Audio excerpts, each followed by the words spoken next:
ఇవాళ రేపట్ల బుట్ట లీడర్లు కూడా గంజి పెట్టి ఇస్త్రీ చేసిన కద్దరు బట్టలను వేసుకొని కడక్గా ఖతర్నాక్ లెక్క కనిపించుకుంటా ఖరీదైన పెద్ద కార్లల్లో తిరుక్కుంటా హల్చల్ చేస్తా అంటే గీమె మాత్రం ఏరు బస్సుల్లో గదేనుల్లా గాలి మోటార్లల్లో గాలి రాకుండా ఢిల్లీ నుంచి సీదాగా మామూలు ప్యాసింజర్ లెక్కన ఢిల్లీ రైలు దిగిందయ్యా. పల్లెటూరు నుంచి ఎర్ర బస్సు ఎక్కువచ్చినట్టు భుజానికి బట్టల బ్యాగ్ వేసుకొని మెడల సున్ని చుట్టుకొని కనిపించే సరకల్లా మన తెలంగాణ కాంగ్రెస్ నాయకులే కాదుల్లా పబ్లిక్ యావత్తు మొత్తం పరిశాన్ అయ్యిండ్రంటే నమ్ముండ్రి. తెలంగాణలో అధికార పార్టీ సర్కారు ఉండగా రాష్ట్ర కాంగ్రెస్ వ్యవహారాల ఇన్ఛార్జి అంటే అంత ఆశామాషి కాదు, అందరికీ పెబ్బే అన్నట్టు. ఇక మరి అసువంటే ఆమె మొట్టమొదలు రాష్ట్రానికి అత్తే ఎట్టుండాలి, కానీ ఆమె అట్లా రాలే.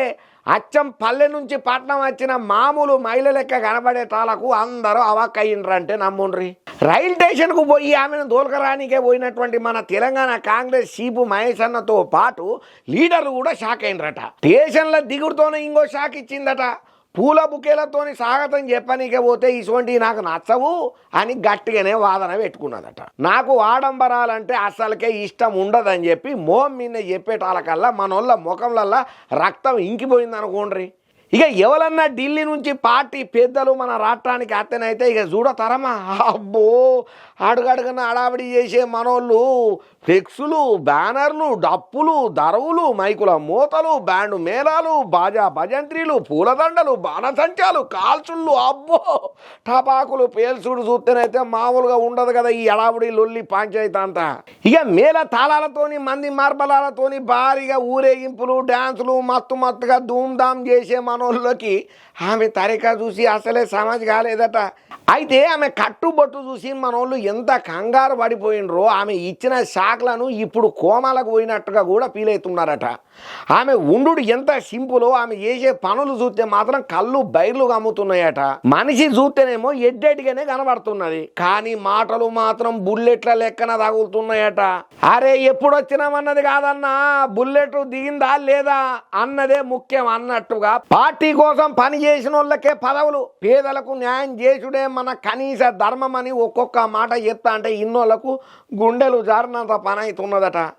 నాకందరి చరిత్రలు తెలుసు, ఒక్కొక్కల జాతకాలు నా తాన ఉన్నాయి అని మాటల తూటాలు వేలుస్తా అంటే ఒక్కొక్కల గుండెలల్లా గుణపాలు గుచ్చినట్లయితున్నదట. గిల్ల కొట్టుకుంటున్నారట.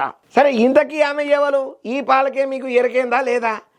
మీకు ఎరికైందని నాకు సమజైందిలే. గామె మీనాక్షి నటరాజన్ మేడం మధ్యప్రదేశ్లో పుట్టింది.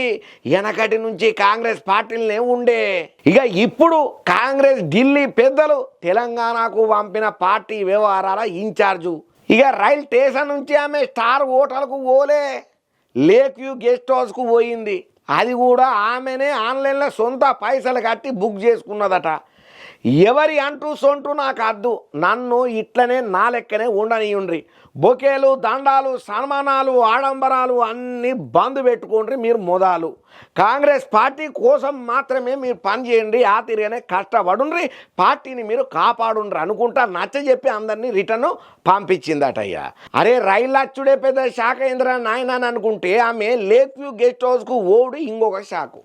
ఇట్లా రోజుకో శాఖు ఇత్తనే ఉండుడే కాకుండా మీ జాతకాలు నా దగ్గర ఉన్నాయి. నటించేటోళ్ళు ఎవలో, జీవించేటోళ్ళు ఎవలో, పనిచేసేటోళ్ళు ఎవలో నాకు అంతా ఎరికే అంటుంటే ఒక్కొక్కరికి మీది పానాలు మీదనే పోయినట్టుగా కింద మీద పడి తనకలాడినరట, ఉక్కిరి బిక్కిరి అయిపోయినరట.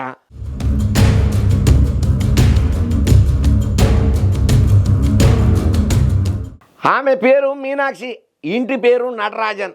అయితే దిగ్విజయ్ సింగ్ లాంటి కాంగ్రెస్ దిగ్గజం 2013లో మీనాక్షి నటరాజన్ను బహిరంగ వేదిక మీద సౌతక టంచుమాలని కితాబిచ్చిండయ్యా. అంటే ఆమె మనస్తత్వం ఎలాంటిదో ఇట్టే తెలిసిపోతుంది కదా. అలాంటి మచ్చలేని మహిళా కాంగ్రెస్ పార్టీల ఎన్ఎస్యుఐ రాష్ట్ర అధ్యక్షురాలిగా, యువజన కాంగ్రెస్ అధ్యక్షురాలిగా, ఎంపీగా కూడా ఓ పర్యాయం గెలిచింది. అట్లా కాంగ్రెస్ పార్టీలో ఆమెది కీలక రోల్ అన్నమాట. మరి అటువంటి మహిళా నాయకురాల్ని కాంగ్రెస్ అధిష్టానం తెలంగాణకు పంపడం మాత్రం చర్చనీయాంశంగా మారిందయ్యా.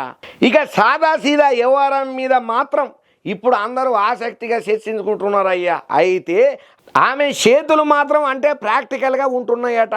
తూటాలాంటి మాటలతోని గాంధీ భవన్ సమావేశాలు దద్దరిల్లిపోతున్నాయట. అచ్చి రావుడితోనే తీన్మార్ మల్లన్న సీటీ చింపేసిందనే ప్రచారం జోరుగా జరుగుతున్నదట.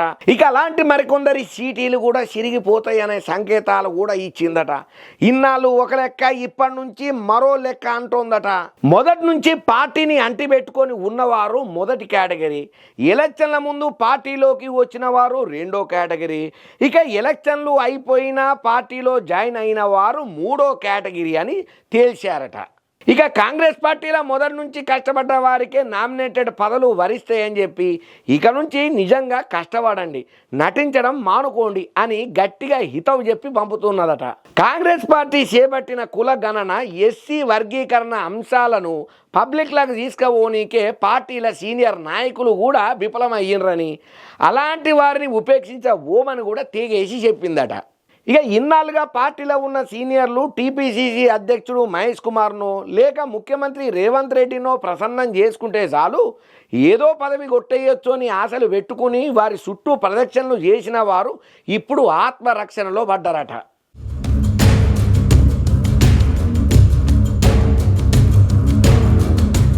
పట్టుకుంటే కప్పకు కోపం, ఇడవమంటే పాము కోపం అన్నట్టుగా తెలంగాణ కాంగ్రెస్ల పదవుల నియామకం సీఎం రేవంత్కు సవాల్గా మారింది.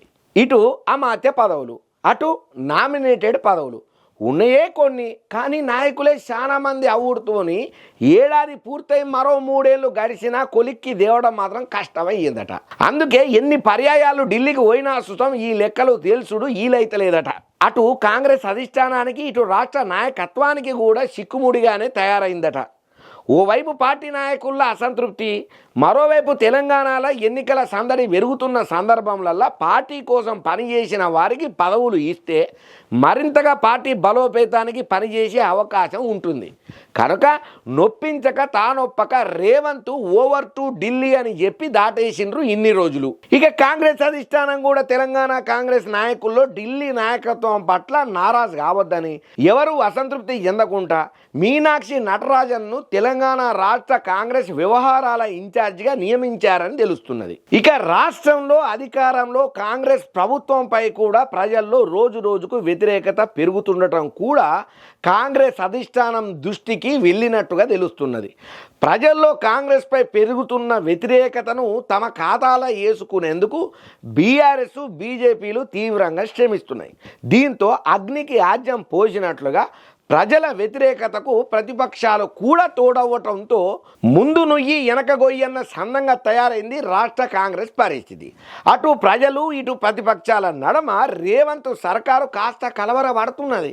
ఇక తెలంగాణ కాంగ్రెస్ వ్యవహారాల ఇన్ఛార్జిగా దీపాదాస్ మున్షి చేసిన ఆడంబరాలు కూడా లాభం కన్నా తెలంగాణ కాంగ్రెస్ పార్టీకి నష్టమే చేసినాయి అనే ప్రచారం కూడా గట్టిగానే నిలబడుతున్నది. కనుక తెలంగాణ కాంగ్రెస్కు క్రెడిట్ పెరగాలి, ప్రతిపక్షాల ఆట కట్టించాలి అంటే దీపాదాసు మున్షి స్థానంలో మీనాక్షి నటరాజన్ను నియమించిండ్రట రాహుల్. ఇక దీంతో రేవంత్కు ప్రతిపక్షాల నుంచి అపాయాలకు మీనాక్షి నటరాజన్ కొత్త ఉపాయం అని భావిస్తున్నారట కాంగ్రెస్ లీడర్లు. అయితే క్యారెక్టర్లో ఆమె కడిగిన ముత్యమే గాని పార్టీ వ్యవహారాలు కూడా మీనాక్షి చక్కదిద్దుతారు, నాయకులను గాడిలో పెట్టి సరిదిద్దుతారు, కొంత ప్రజల దృష్టి కూడా మరల్చగలుగుతారు. సరే, ప్రతిపక్షాలను కూడా ఆమె నిలువరిస్తారా? అయితే ఎలా అనే ప్రశ్నలు ఇప్పుడు అందరిలో తలెత్తుతున్నాయి.